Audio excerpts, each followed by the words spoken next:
Hey there, folks. Welcome to our cozy nook of tales and adventures. Today, like every episode, we're unlocking the doors of imagination to explore new worlds, meet fascinating characters, and experience unique emotions. I promise to take you on an unforgettable journey through the power of words. So, get comfy, grab your favorite drink, snuggle into that perfect spot, and get ready to lose yourself in a new story. Leave the outside world behind for a while and dive with me into the depths of storytelling. If you enjoy our content and want to support the channel, consider hitting that subscribe button and giving the video a thumbs up.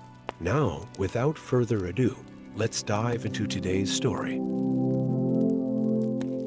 In the once vibrant land of Aetheria, where magic had flowed like rivers of starlight through the very air itself, Gandalf stood atop the crystal tower, watching as the last wisps of enchantment faded from the evening sky. The world was dying not with a thunderous crash, but with the quiet whisper of magic seeping away like water through cupped hands.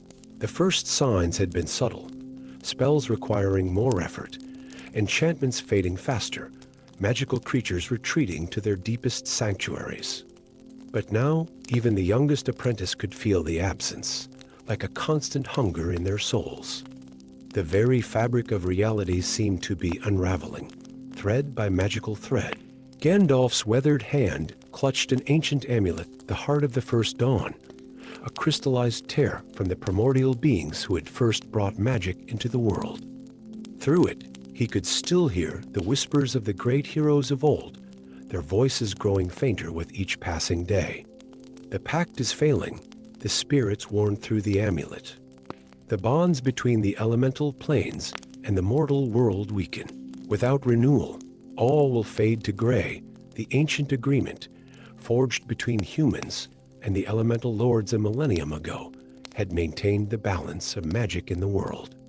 But like all powerful magic, it required sacrifice to endure, specifically the willing sacrifice of one of royal blood every 1,000 years.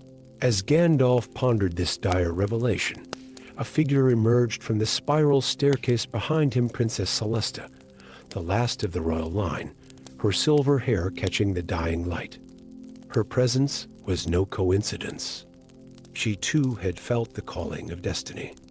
"You've felt it too, haven't you?" she asked, her voice carrying both strength and sorrow. The emptiness growing in the world. Gandalf nodded gravely, the weight of knowledge heavy upon his shoulders. The ancient pact requires royal blood to renew the flow of magic. "But I cannot ask." "You don't need to ask," Celesta interrupted, her eyes reflecting the determination of her ancestors. "I've seen the suffering as magic fades. Our healers can no longer cure the sick. Our farmers cannot call the rains. Even the protective barriers around our cities weaken."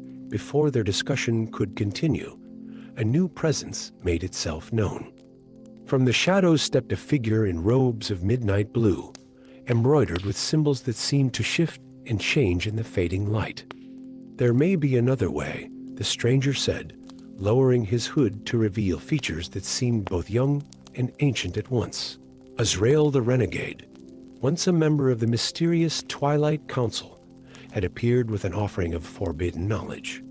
He spoke of an ancient ritual, one that could restore magic without the need for royal sacrifice. But at what cost?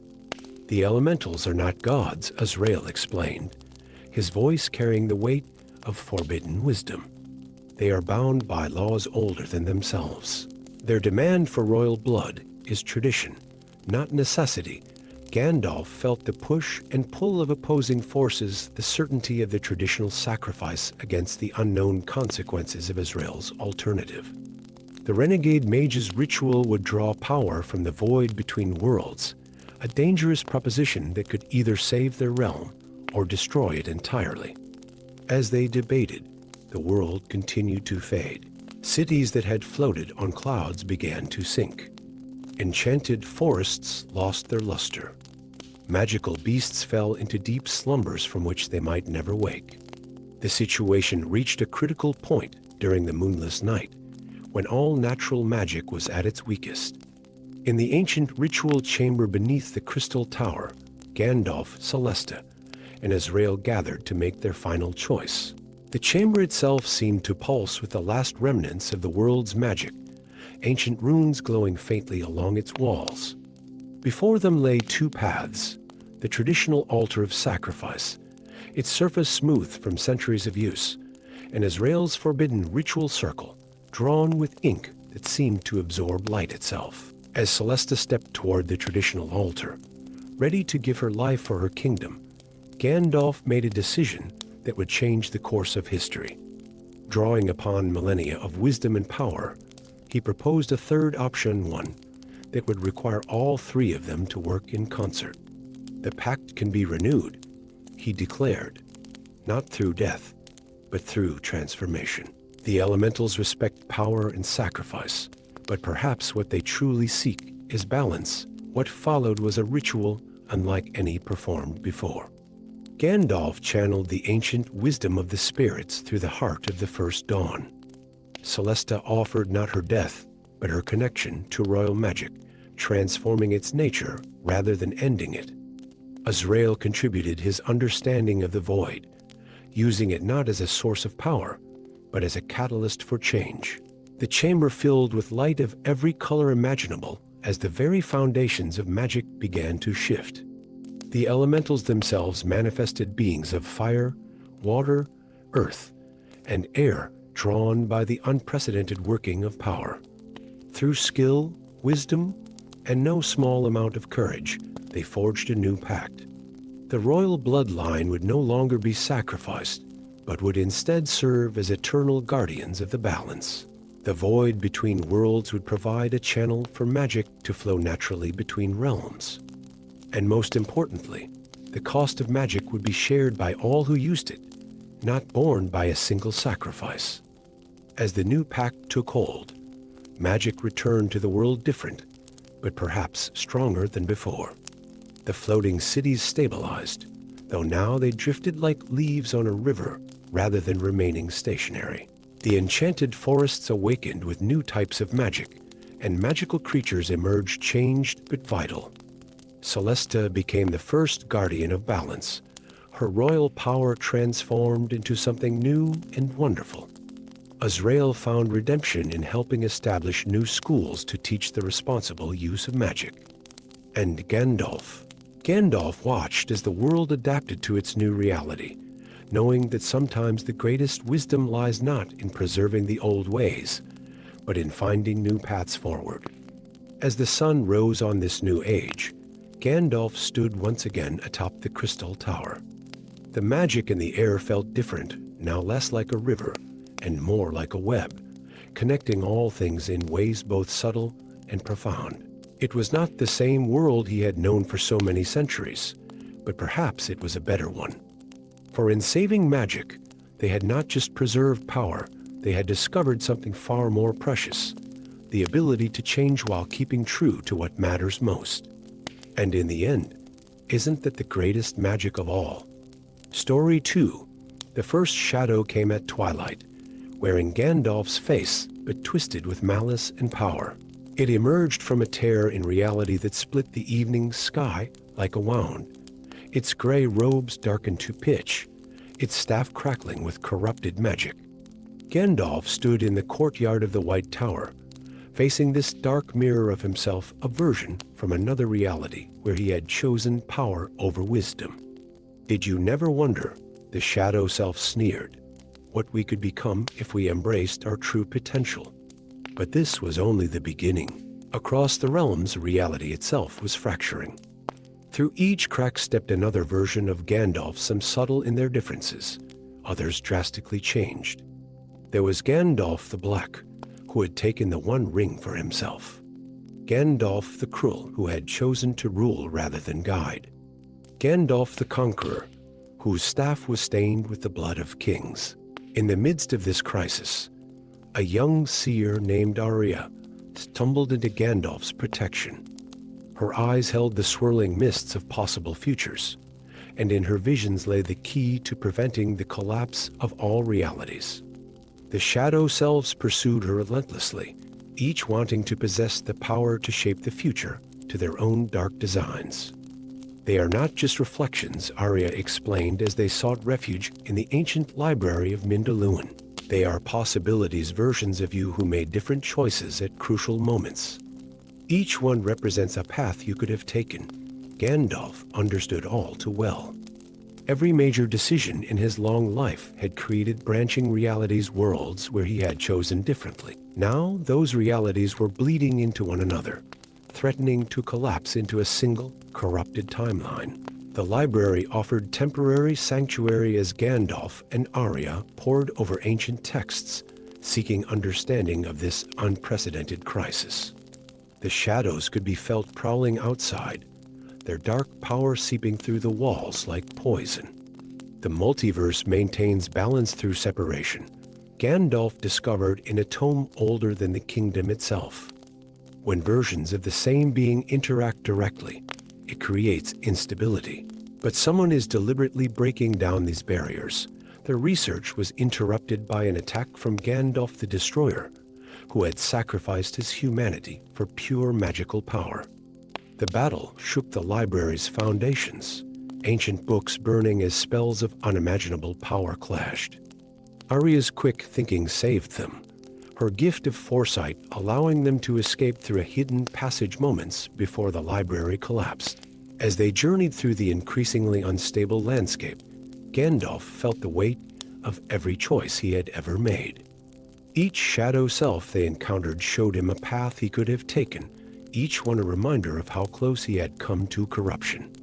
Their quest led them to the nexus of realities, a place where all possible worlds touched. Here, they discovered the truth. The original breach had been created by the most dangerous version of all, Gandalf, the Timeless, who had discovered the secret of moving between realities and sought to merge them all under his rule. "Consider the power we could wield," Timeless offered, his voice echoing across dimensions. "Every version of ourselves, united in purpose. We could reshape existence itself, but Gandalf had seen the cost of such power in each of his twisted reflections. With Arya's help, he began a desperate ritual to seal the breaches between worlds. The shadow selves fought against them, each one trying to ensure their version of reality would become dominant. The ritual required Gandalf to confront each aspect of himself, not just the shadows before him, but the potential for darkness within his own heart. Each shadow self represented a temptation he had faced, a moment where he could have strayed from his path. Arya's visions guided them, showing the exact moments when reality had split. Gandalf saw himself standing before the One Ring, choosing to walk away. He saw himself counseling kings rather than claiming their thrones. He saw countless small moments where wisdom had won over power. The final battle came as reality itself began to tear apart. The shadow selves converged on the Nexus, each wielding powers that Gandalf had denied himself. But they fought individually, each seeking dominance, while Gandalf and Arya worked in harmony. "The strength of a wizard," Gandalf declared as he completed the ritual, "lies not in the power he wields, but in the power he chooses not to wield." The ritual's completion sent waves of restoration through the multiverse. Each shadow self was drawn back to their own reality, the barriers between worlds strengthening once more. But before the final seal closed, each one left Gandalf with a vision of their world, a reminder of what could have been. Arya's gift evolved in the aftermath, allowing her to serve as a guardian of reality's boundaries. She would watch for any future attempts to breach the walls between worlds, ensuring that what happened could never occur again. Gandalf emerged from the experience changed, not by gaining power, but by fully understanding his own nature. Each shadow self had shown him a reflection of his own potential for both greatness and corruption. In choosing to remain true to his path of wisdom over power, he had proven himself stronger than all his darkest possibilities combined.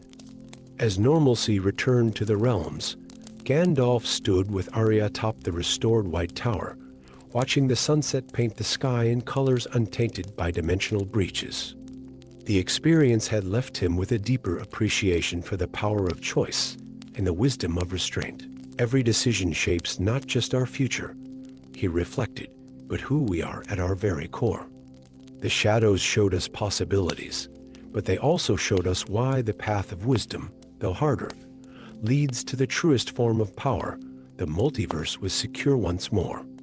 But the memory of the shadow selves would remain a reminder that the greatest battles are not fought against external enemies, but against the darkness that lives within all choices. And in that understanding, Gandalf found a deeper kind of magic than any of his counterparts had ever achieved. Story 3, in the ancient tower of Astari, where time itself seemed to flow differently among the spiraling shelves of magical tomes, Gandalf the Grey received a prophecy that shook him to his very core. The mystical waters of the seeing pool, usually shifting with countless possible futures, showed only one image, his own death, approaching as inevitably as the turning of seasons. The revelation came not as fear, but as a gentle understanding, like the last leaf of autumn accepting its descent. For millennia, Gandalf had walked the realms of Middle-earth, guiding kingdoms, battling darkness, and preserving the delicate balance of power. Now, the pool showed him that his time was growing short. All things must end, whispered the waters, even the lives of the wise. This knowledge sparked not despair, but urgency. The realm still needed protection, and Gandalf knew he must find and train a successor before the prophecy came to pass. His search began in the great magical academies, where young wizards and witches honed their crafts beneath crystal domes and in gardens of enchanted flowers. The first candidate was Lyra Dawnweaver, whose power blazed like a newborn star. She could conjure storms with a gesture and heal with a touch. Yet in her eyes, Gandalf saw the same hunger for power that had led so many great mages astray. Her spells were perfect, but her heart was uncertain. In the warrior monasteries of the East, he found Marcus Stoneshaper, a battlemage who fought with both steel and spell. The young man's dedication to protecting the innocent reminded Gandalf of himself in younger days.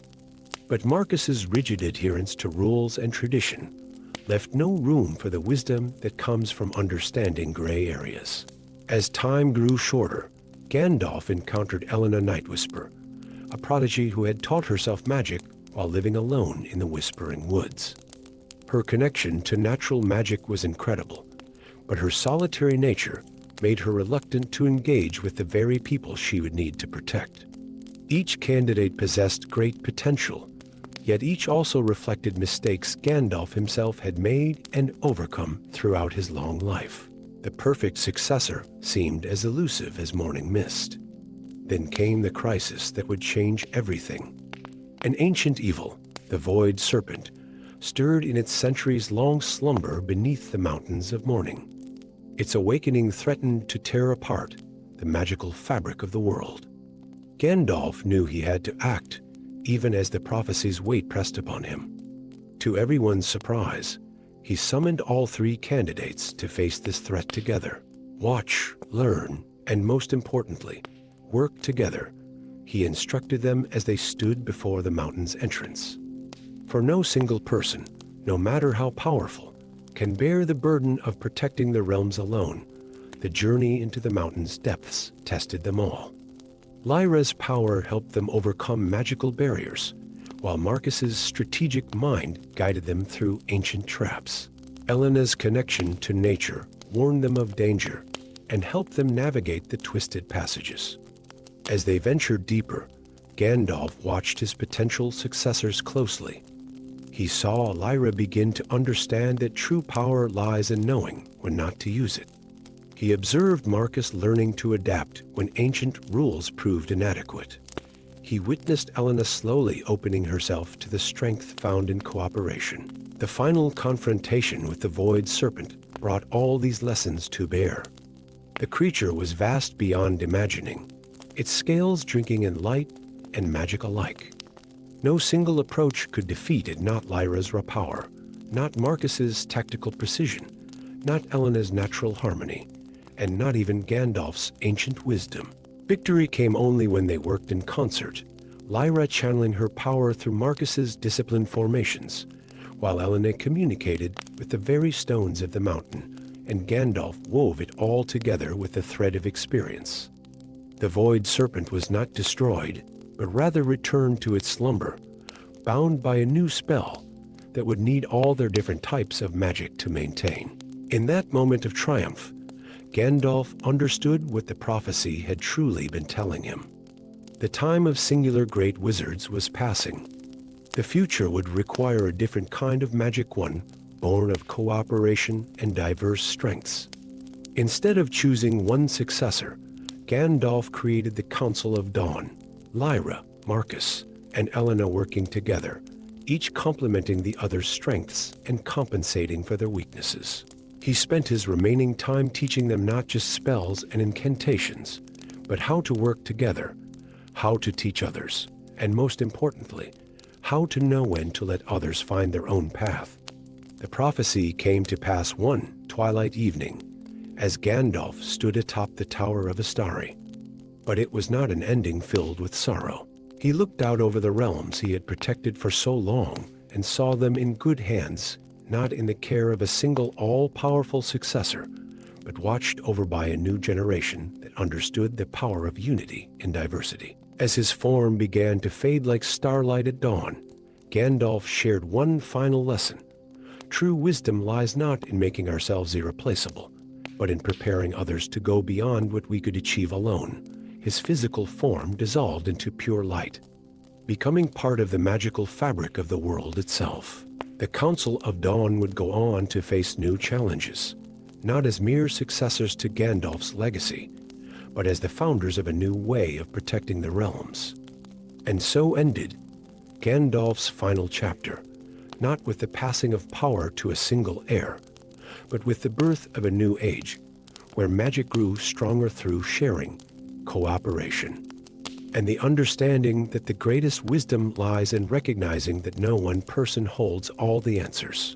In the years that followed, those who looked closely might sometimes see a familiar twinkle in the starlight, or hear a well-known chuckle in the whisper of wind through ancient towers, reminders that even in passing, the greatest of wizards never truly leave the world they loved so well.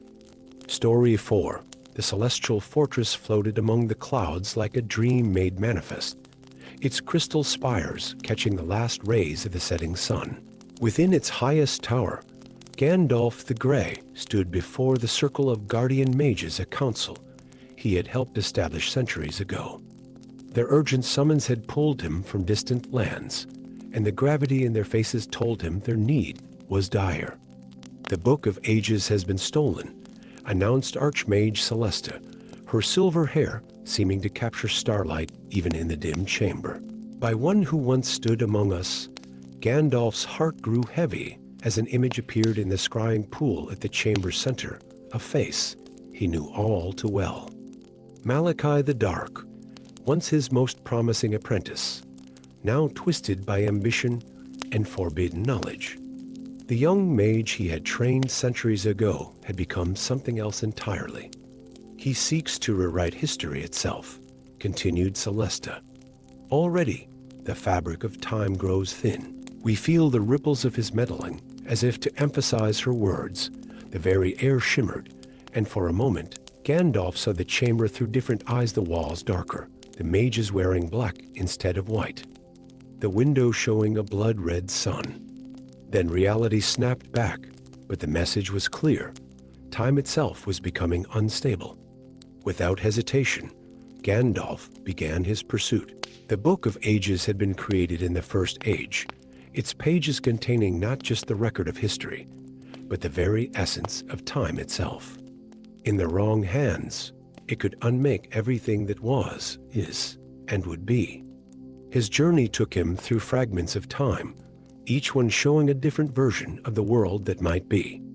In one, he walked through a forest where the trees had turned to crystal, their branches chiming mournfully in the wind. In another, he crossed a desert that had once been the Great Sea, white bones of ancient leviathans protruding from the sand like monuments. In each place, He found traces of Malachi's passage-scorched runes, twisted timelines, echoes of changes already made. The book's power was leaving its mark on reality itself, creating paradoxes and temporal wounds that threatened to tear the world apart. Gandalf was not alone in his quest. A young apprentice mage named Aurora, whose timeline had been erased by one of Malachi's changes, joined his pursuit. Together, they also encountered Kronos, a mysterious golem whose clockwork heart seemed to beat in time with the pulse of reality itself. Their path led them to the citadel of temporal convergence, a place where all timelines met and merged. Here, reality was at its most fragile, and here, Malachi had made his sanctuary. The once beautiful towers were now twisted into impossible shapes, as if time itself had been folded and refolded like paper. Master, Malachi's voice echoed from everywhere and nowhere as they entered the citadel. Have you come to witness my greatest achievement? The air rippled and Malachi appeared before them, the Book of Ages floating above his outstretched hands. He was both young and old, present and past, a being caught between moments. I have seen every possible timeline, he continued. In each one, our world falls to darkness. But with this power, I can create a perfect history. There is no such thing as perfect history, my former apprentice, Gandalf replied, his staff glowing with ancient power. The very attempt to create it leads to the darkness you claim to fight against, the battle that followed Bedtime itself. Spells from future and past collided in spectacular displays of power. Aurora's raw magical talent complemented Gandalf's centuries of experience, while Kronos' temporal nature allowed him to predict and counter Malachi's attempts to erase them from existence. But it was not combat that would win this day. As Malachi channeled the book's power to rewrite reality once more, Gandalf saw not the corrupted sorcerer before him, but the eager young apprentice he had once been. Understanding dawned like the first light of morning. Show him, Gandalf commanded Kronos. The golem's clockwork heart opened, projecting images of countless timelines, not just the disasters Malachi had seen, but the triumphs, the small acts of kindness, the moments of joy that persisted in every version of history. Perfect history cannot exist, Gandalf said softly, because it is our imperfections that make us human. Our struggles, our choices, our ability to rise above darkness, these are what give time its meaning. The Book of Ages pulls with power, responding to the truth in Gandalf's words. Malachi faltered, seeing for the first time the full tapestry of time, not just the shadows he had focused upon. The book slipped from his grasp, but instead of falling, it floated to Gandalf's hands. As reality began to stabilize, Aurora stepped forward. We can restore what was lost, she said, her own timeline beginning to reassert itself, not by rewriting history, but by learning from it. The citadel of temporal convergence began to restore itself, the twisted architecture straightening, time flowing normally once more.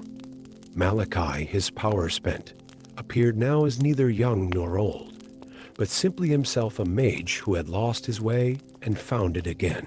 Gandalf used the book one final time, not to rewrite history, but to heal the temporal wounds that had been created. As the last ripples of disturbed time settled, he sealed the book away in a vault where past, present, and future met a place where it could be protected, but never used to enforce one being's vision of perfect history.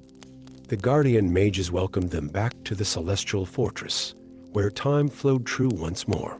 Aurora's timeline was restored, though she retained the memories of their journey as a reminder of what had almost been lost. Kronos became a guardian of the temporal vault, his clockwork heart keeping time with the pulse of reality. And Malachi?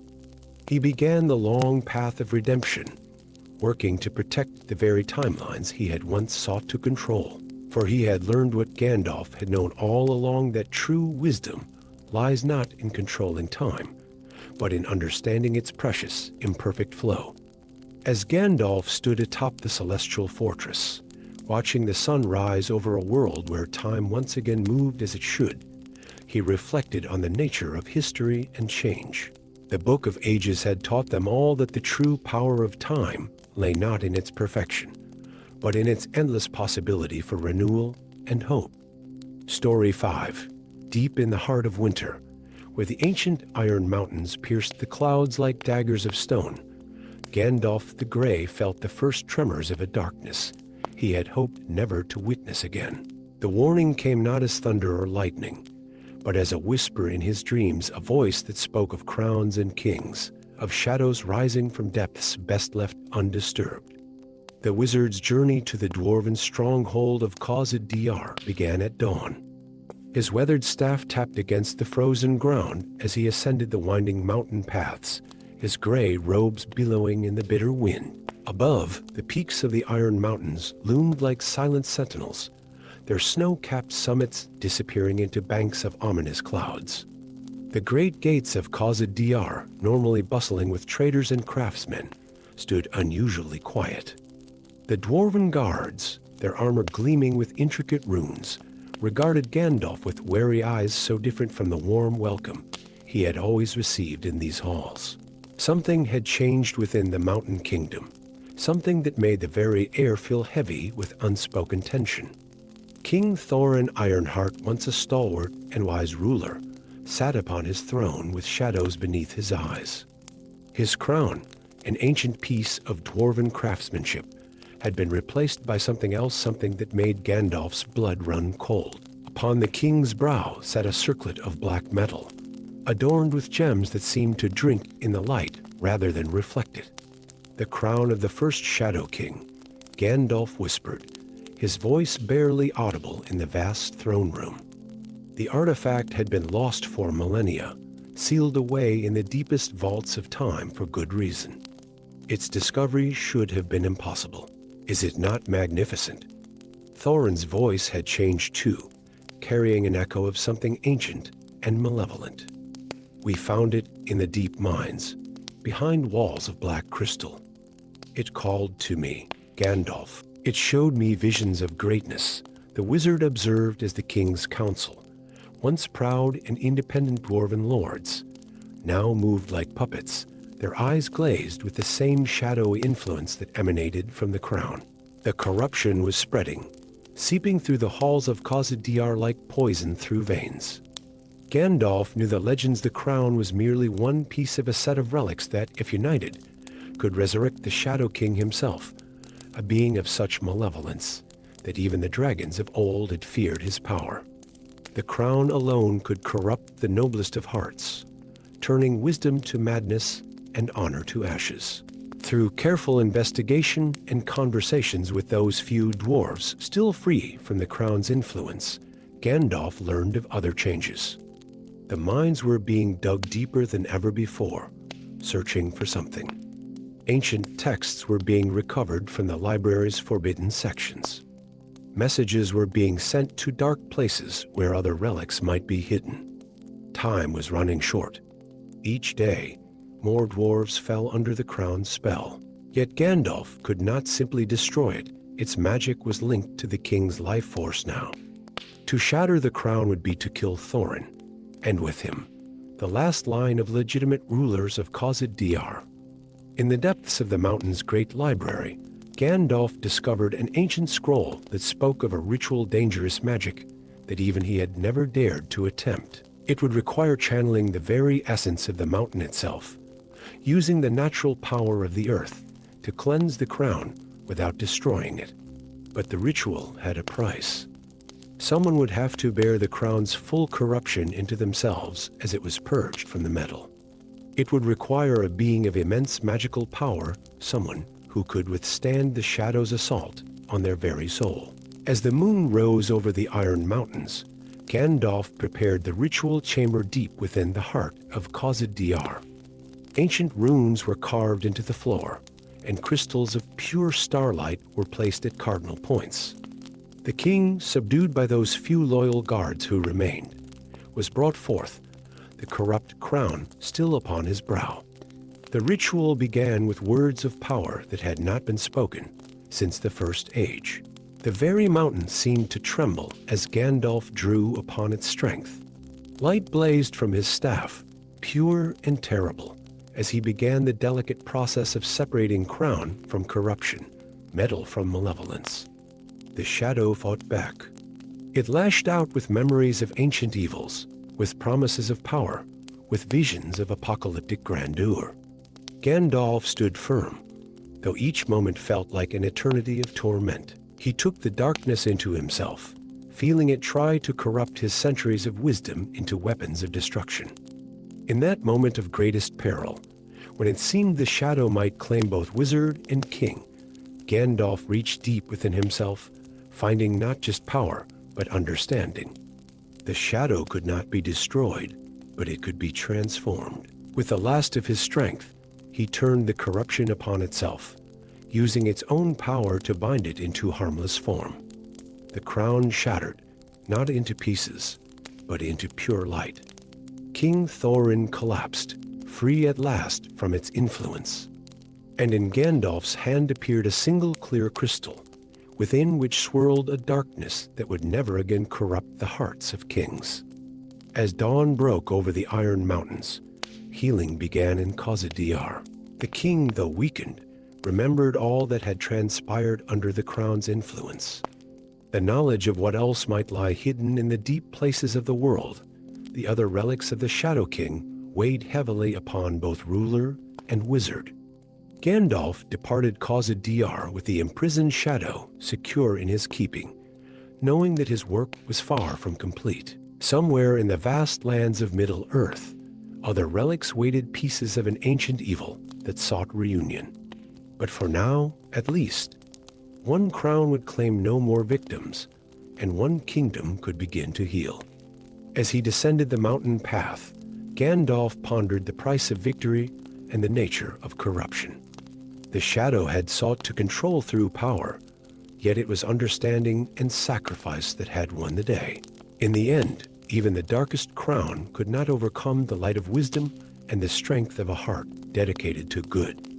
The winds whispered around him, carrying tales of his deed to distant lands, where other adventures and other shadows waited.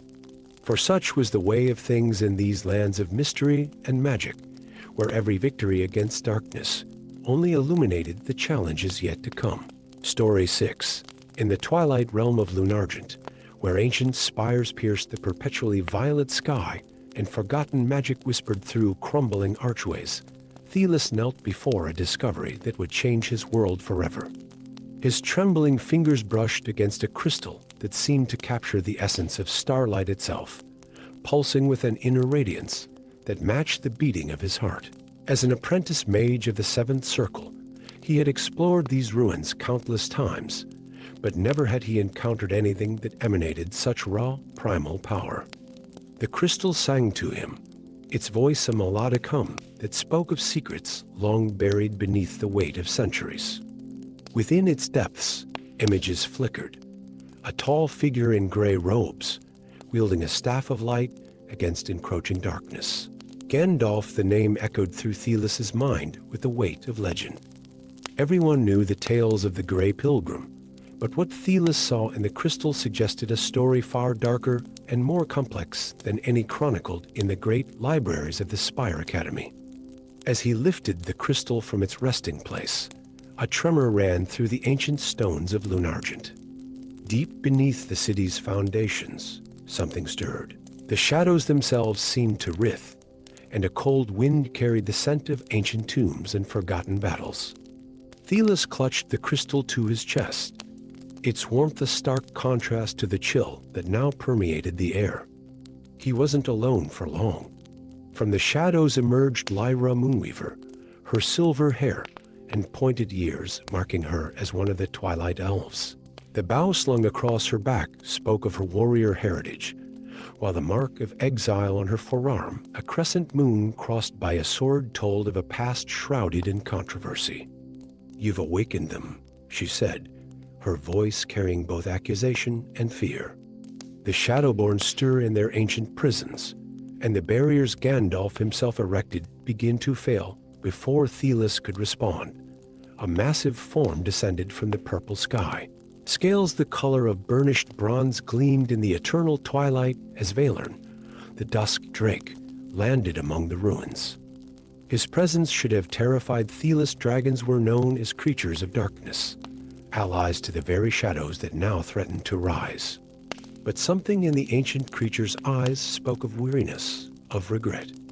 "I have watched over this place for a millennium," Valern rumbled, smoke curling from his nostrils, waiting for one who could see the crystal's truth. "But now that you have awakened it, young mage, we have precious little time." The crystal pulls stronger, and in its light, Thelis saw visions of the wasteland, the cursed expanse that separated Lunargent from the legendary Silver Tower. None had crossed those lands since the time of Gandalf himself. The crystals showed him why. The ground itself was alive with shadows, and ancient horrors lurked beneath the surface, waiting to devour any who dared to pass. "The solstice approaches," Lyra said, her hand unconsciously moving to the hilt of her sword. 3 days until the shadows reach their full strength. If we don't reach the Silver Tower before then, the world falls to darkness," Valern finished, as it nearly did in Gandalf's time. But the crystal showed Thelis something more, something that made his blood run cold. In its depths, he saw Gandalf not as a savior, but as something else, a figure of twilight, neither light nor dark, who had woven spells of such complexity that their true purpose remained hidden even now. The shadows beneath the earth were not merely imprisoned. They were waiting, part of a grand design whose purpose had been lost to time. Their journey across the wasteland began at dawn, though in this realm of eternal twilight, dawn was merely a slightly brighter shade of purple in the sky. Valern flew above them, his massive wings stirring the stagnant air, while Thelis and Lyra picked their way through a landscape that seemed to reject their very presence. The ground shifted beneath their feet, and voices whispered from cracks in the earth, speaking in languages that had been ancient when the world was young. They traveled through fields of crystal flowers that sang mournful songs of forgotten ages, past pools of liquid shadow, where faces sometimes surfaced to stare with hungry eyes. The crystal guided them, its light growing stronger as they approached their destination, but also revealing more troubling visions of Gandalf's true nature. On the second night, as they camped beneath a grove of trees whose leaves absorbed light instead of reflecting it, Thelis finally voiced what the crystal had been showing him. "Gandalf didn't imprison the shadows," he said quietly. "He was preparing them. The barriers weren't meant to keep them in, they were meant to keep something else out." Lyra's eyes widened in understanding. "The Silver Tower is not a fortress against darkness," Valern rumbled from where he lay curled around their camp. "It is a beacon drawing power from the very shadows we fear." Gandalf knew that pure light could be as destructive as pure darkness. He sought balance, even if it meant being remembered as something he was not. The final day of their journey brought them to the Silver Tower itself, a structure that seemed to be made of frozen moonlight. But now, seeing it through the crystal's truth, Thelis recognized it for what it was: a massive spell-given physical form, designed to channel and transform the power of the shadows into something new. As the solstice reached its peak, the shadows rose from the earth in a great wave of darkness. But Thelis was ready. Standing atop the tower, with Lyra guarding his back and Valern circling overhead, he raised the crystal high. The shadows rushed toward them, not in attack, but in recognition of their part in an ancient spell crafted by a wisdom far deeper than simple divisions of light and dark. The crystal shattered, its fragments merging with the shadows, and for a moment, Thelis understood Gandalf's true legacy. The world needed both light and shadow, both creation and destruction, to maintain its balance. The crystal had been a key, not to prevent the rising of the shadows, but to ensure they rose at the right moment, in the right way, guided by those who understood the necessity of twilight. As the transformed shadows settled into their new purpose, spreading across the land like a benevolent mist, Thelis looked to his companions.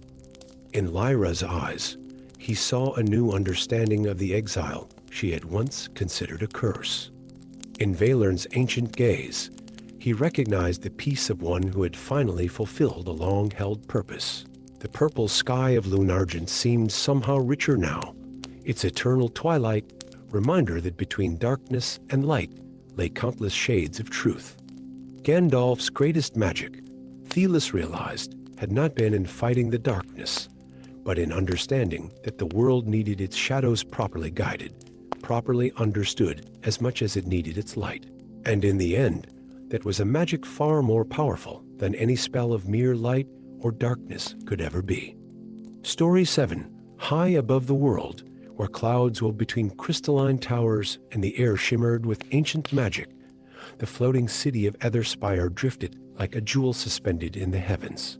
From her post in the celestial sanctum, Lyra Starweaver stood watch over the most precious treasure in the realm, a fragment of Gandalf's staff, its weathered wood, still humming with power that kept the entire city aloft.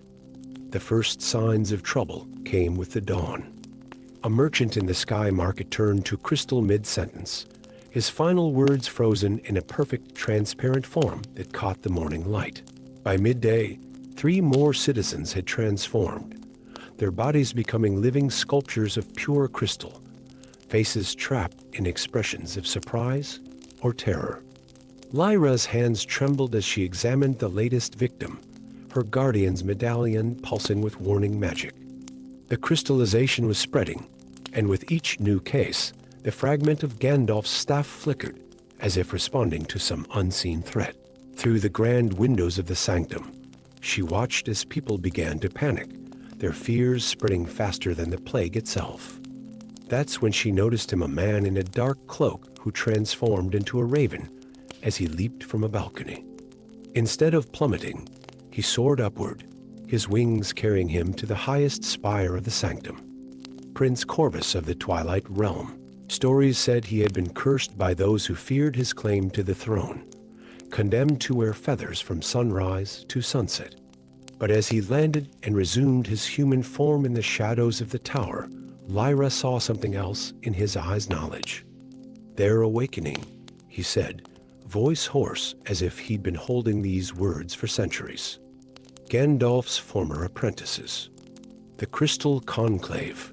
I've been tracking them across the realms. Before Lyra could respond, a soft voice spoke from the doorway. "He's right." Arya Memorweaver stepped into the chamber, her librarian's robes adorned with symbols that shifted and changed like living text. "I've read the memories in the stones of the city. The plague is no accident. It's a ritual. Together, they piece together a truth more terrifying than the plague itself." The Crystal Conclave believed that Gandalf's final vision had been of a world purified through transformation. They saw the floating cities as abominations, magical constructs that defied the natural order. By turning all of Spire to crystal, they hoped to create a focal point for a spell that would remake the world. In the celestial archives, Arya ran her fingers over ancient tomes, reading not just their words, but the memories absorbed into their pages. Gandalf's staff wasn't just a tool of power, she revealed. It was a key to understanding the fundamental nature of magic itself. The fragment we protect contains not just power, but wisdom. Prince Corvus perched on a window ledge, his human form growing restless as sunset approached. The Conclave believes they're fulfilling Gandalf's true wishes, but they've misinterpreted everything. I've seen their ritual sites in other realms, failed attempts that left entire cities as crystal graveyards. The fragment of the staff pulsed more urgently now, and Lyra felt its message clearly. It wasn't just maintaining the city's elevation. It was protecting it from something far worse. "We need to understand what Gandalf actually intended," she said. Not what his apprentices believed he wanted. As night fell, they made their way to the heart of Spire, where the city's floating magic was anchored. The crystal plague had spread further, leaving gardens of crystallized citizens in its wake. Above them, dark-robed figures had begun to appear on the highest towers, their chants carrying on the wind. In the heart chamber, Arya pressed her hands against the central pillar, her gift allowing her to read the memories stored within the very foundation of the city. Her eyes widened. Gandalf didn't create the staff to dominate magic, she gasped. He made it to protect magic's diversity. The floating cities weren't an abomination. They were proof that magic could evolve, could find new forms. The revelation came just as the Crystal Conclave launched their assault. They descended from the towers, their robes billowing with dark energy, hands raised to complete their ritual of purification. But Lyra was ready. She raised the staff fragment, its power connecting with the heart of the city. Prince Corvus, even in his raven form, fought with remarkable skill, diving and striking at the conclave members, disrupting their spells. Arya touched the walls, reading the defensive enchantments laid down centuries ago and calling them back to life. The battle reached its peak as dawn approached. The Crystal Conclave's leader, an ancient mage with eyes of swirling silver, confronted them in the heart chamber. "You don't understand," she pleaded. "The world has become too chaotic, too diverse." Gandalf sought purity. "No," Lyra countered, the staff fragment blazing in her hands. Gandalf sought harmony. With that understanding, she knew what to do. Instead of fighting the crystal plague, she used the staff's power to modify it. Throughout the city, the crystallized citizens began to glow, their forms not imprisoning them, but empowering them. The crystal wasn't meant to be a prison or a tool of destruction, it was meant to be a bridge, a new form of magic that could connect the old with the new. As the sun rose, the citizens of Spire awakened from their crystal forms, forever changed, but not destroyed. They had become living embodiments of Gandalf's true vision, beings who could exist between the material and magical realms. The Conclave's leader fell to her knees, her misunderstanding of her master's teachings finally clear. The other members lowered their hands, the ritual forgotten as they witnessed the true transformation of Spire. As the crisis passed, Lyra stood with her unlikely allies in the celestial sanctum. Prince Corvus, now in his human form, smiled for the first time since they'd met. Arya closed her eyes, reading the new memories being created in this historic moment. The fragment of Gandalf's staff hummed contentedly, its purpose not just fulfilled, but exceeded. Spire still floated among the clouds, but it was forever changed. Its citizens now shimmered with an inner light, their brush with crystallization having opened their eyes to new forms of magic. The floating city had become something even more wondrous, a bridge between the old world and the new, just as Gandalf had always intended. And in the highest tower, where the first light of dawn painted the sky in shades of gold and rose, Lyra Starweaver stood watch over a city that had not just survived, but evolved, proving that the greatest magic of all lay not in purity, but in transformation and growth. Story 8. Deep within the forest of mirrors, where every tree reflected a different moment in time, Aldrich followed the trail of temporal distortions that rippled through the enchanted woods. The ranger's trained eyes caught glimpses of ancient battles, future celebrations, and moments yet unlived in the silvery surfaces of the bark that surrounded him. Each step had to be carefully chosen, for some reflections could pull an unwary traveler into their frozen moments, trapping them in times long past or yet to come. The book had called to him 3 nights ago, its presence burning like a beacon in his dreams. Now, as he approached a massive oak whose reflective surface showed the same scene from 1,000 different angles, he saw it, a leather-bound tome wrapped in chains of light, floating in a pocket of suspended time. Gandalf's spellbook, the legendary wizard's final repository of knowledge, lost in the temporal maze of the mirror forest centuries ago. As Aldrich reached for it, the air itself seemed to hold its breath. The moment his fingers touched the ancient leather, every reflective surface in the forest flickered, showing the same image, a dark tower rising from a landscape of perpetual twilight, a realm that existed parallel to their own. The book flew open, its pages turning by themselves, until they settled on an illustration of two worlds connected by bridges of pure magic. Gandalf's neat script filled the margins, describing a reality he had discovered and a war he had fought there, a war whose outcome still hung in the balance. A twig snapped behind him. Eldrick spun, bow drawn in one fluid motion, to face a woman emerging from between the mirrored trees. Her white hair and dark robes marked her as one of the Shadow Weavers, practitioners of arts that had been banned since Gandalf's time. "I am Morana," she said, raising empty hands. "And those who hunt us both will be here soon." As if summoned by her words, dark figures began appearing in the mirrors around them, the Shadow Hunters, their armor absorbing light, rather than reflecting it. They moved through the temporal reflections as if they were doors, an ability that made them the most feared trackers in all the realms. "The book," Morana urged.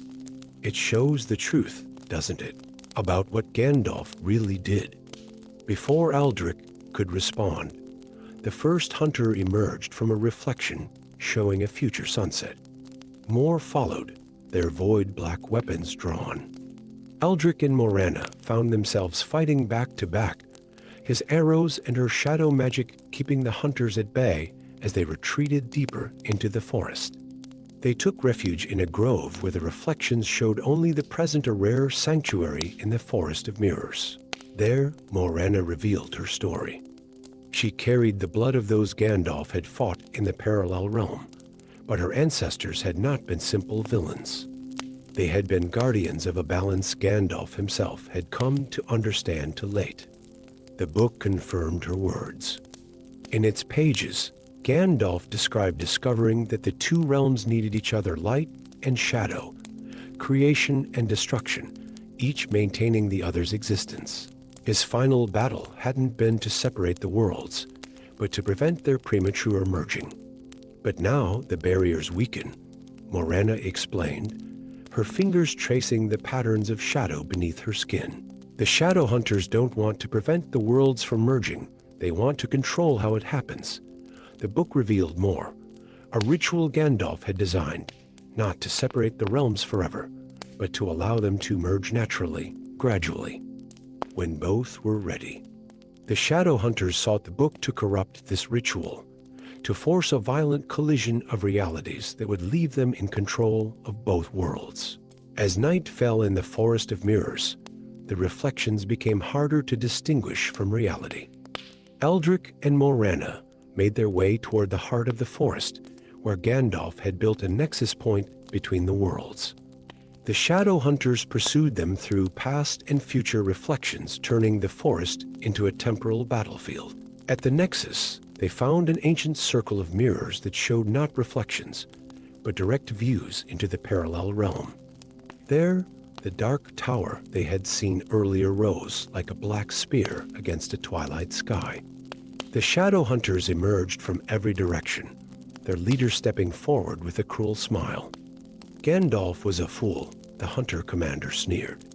He thought balance could be achieved through patience. Power is taken, not waited for, but Eldrick had studied the book well during their journey. As the hunters attacked, he began the ritual Gandalf had designed not to merge the worlds, but to strengthen the barriers between them until the time was right. Morana's shadow magic took on new purpose, not fighting against the light, but working with it, creating patterns of dazzling twilight that confused and trapped the hunters.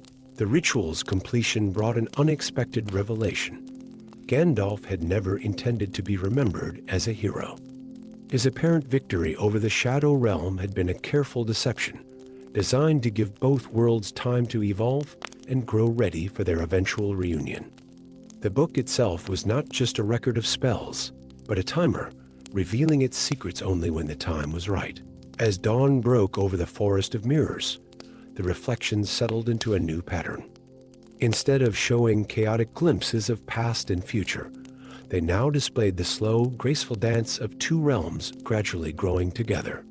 The Shadow Hunters found themselves bound by the very magics they had sought to control, transformed into guardians of the true balance Gandalf had envisioned. Eldrick looked at Morana, seeing her in a new light. "Your ancestors weren't villains," he said.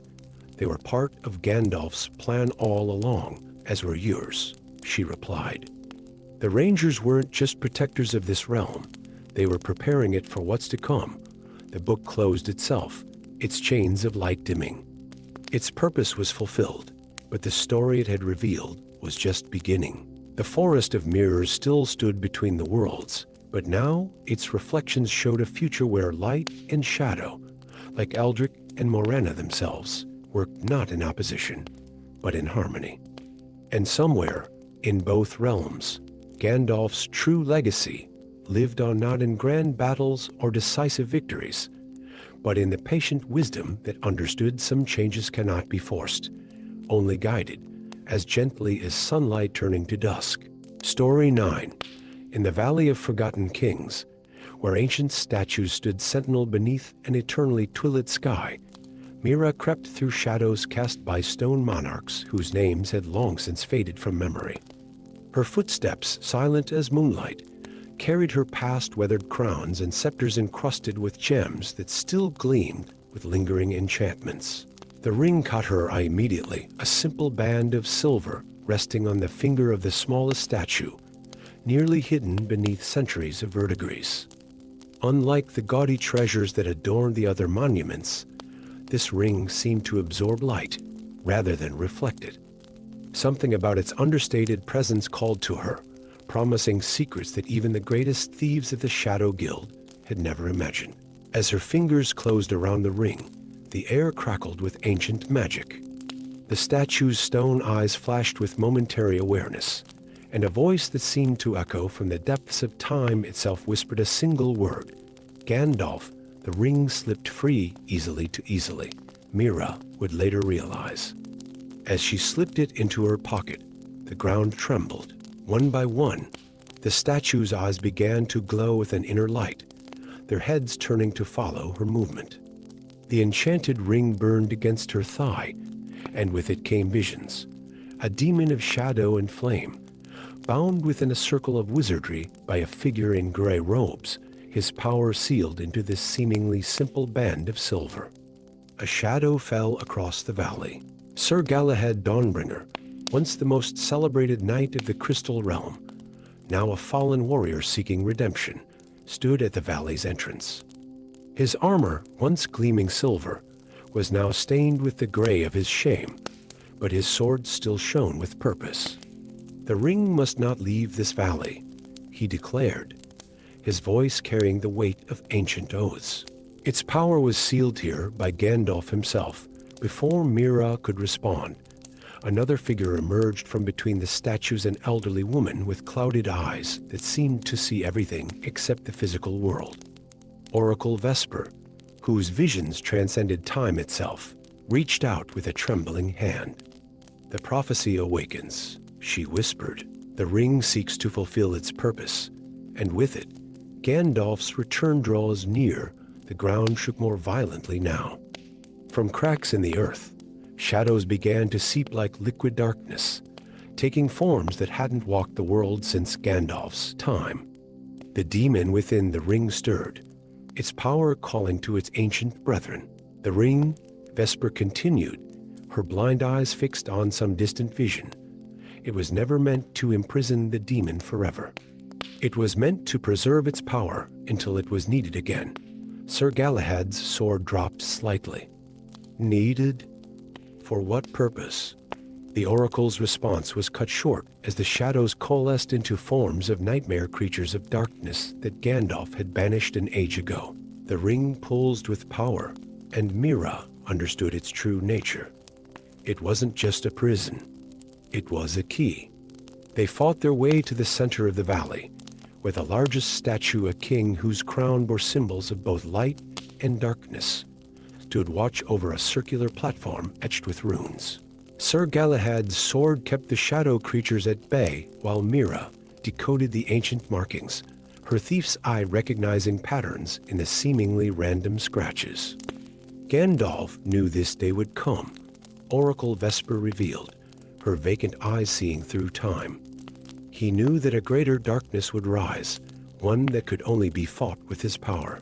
The ring contains not just the demon's essence, but a portion of Gandalf's own spirit, preserved until the moment of greatest need. The shadow creatures pressed closer, their forms becoming more solid with each passing moment. The statues of the forgotten kings began to crumble, their ancient magic failing as the darkness grew stronger.